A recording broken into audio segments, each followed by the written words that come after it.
which is exactly the game that's currently being played when it comes to our Deputy Prime Minister. Now, as we've spoken about, due to the almost exclusive reporting here of Samantha Maiden over at news.com.au, and is that Richard Marles loves a private jet. The Deputy Prime Minister, who is also the Defence Minister, apparently uses terms like national security for why he keeps being able to fly around on private jets. Now, if it's official business, OK, that's part of the job. But was it always official business on every single one of the 700 hours that he spent in the air? There seems to be a question mark over that. Or, if you want to look at the numbers, $3.6 million is being run up by this politician, this Deputy Prime Minister, the bloke who just got a pay rise. Geez, life is good for Richard Marles. And remember, he is the one who spent $16,000 on a flight to watch the Matildas. I keep talking about this because this used to be a scandal in Australian politics. Defence Minister Richard Marles hitched a ride on a VIP jet from Brisbane to Sydney and back to attend the Matildas in the August 16 World Cup semi-final that had an estimated cost to taxpayers of $16,000. Now, we also learned today, and again, I'm indebted to the reporting of Samantha Maiden because she is still on this and she's on this all day, every day. I noticed this evening the Sydney Morning Herald has noticed the story after we started talking about it last night, but this one's got a bit longer to run. You see, apparently, according to the news.com.au reporting today, Richard Marles was booking military planes to drop him off at an airport that is closer for him to get home on the edges of Geelong.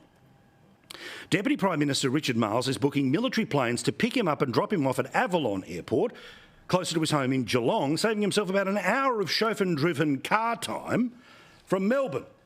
Publicly available flight tracker information, which has been obtained by news.com.au, have detailed over 70 RAF flights in and out of Avalon alone since March of 2023. Remember, they were the government a lot longer before then. But Mr Marles, who has the power to book the flight for himself and others as Defence Minister, won't publicly confirm whether some or all of the flights are his own bookings, citing security advice. Now, apart from anything else, one of the reasons why politicians on the Labor side of things had to go from Brisbane to Sydney and back quickly was because of their national conference that they held a couple of weeks ago. The idea that there's not commercial flights between Brisbane and Sydney that will get you there in time for the footy game and back in time for the meetings for party conference is, of course, laughable. But where is the wider reaction? You barely have heard of this story outside of news.com.au and this program. Where is the outrage from the press gallery? Because remember, it's not like there haven't been people who have been torn asunder because of monies that were spent on what was technically okay to fly around.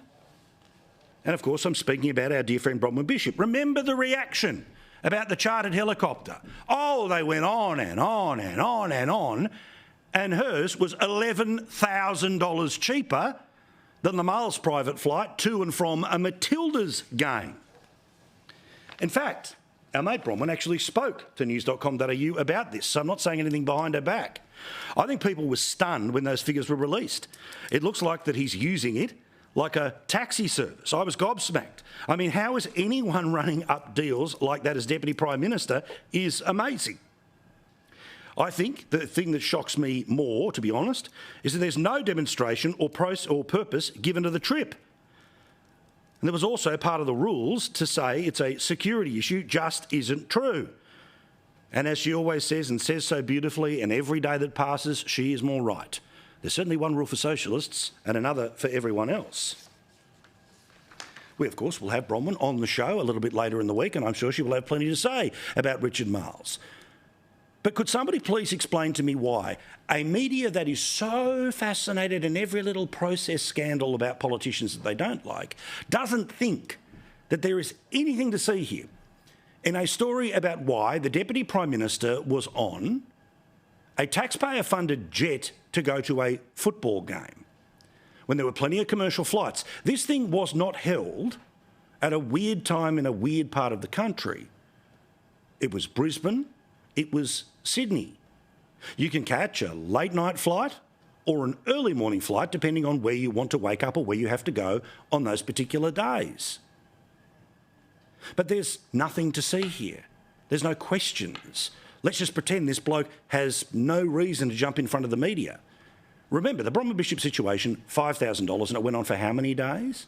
How much carrying on? How much screaming was there about it?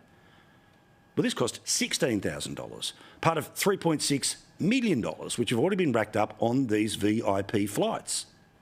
Now, if it's the Prime Minister, it's one thing. If it's the Deputy Prime Minister, it's well and truly something else.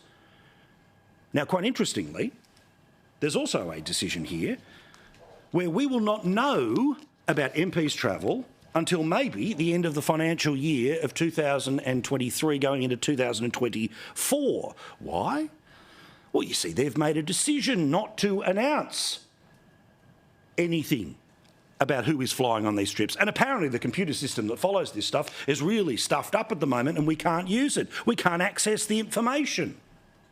And geez, I wonder why the travel routing that is now rather obvious of at least the Deputy Prime Minister and I assume other MPs somewhere is all going to be kept hushed up until about the middle of next year because there's going to be an early election. Why? Because there's always an early election in the first term of a government. That is exactly what John Howard did. It's exactly what Bob Hawke did. I don't know what Tony Abbott would have done because, of course, Malcolm Turnbull stabbed him in the back in that first term.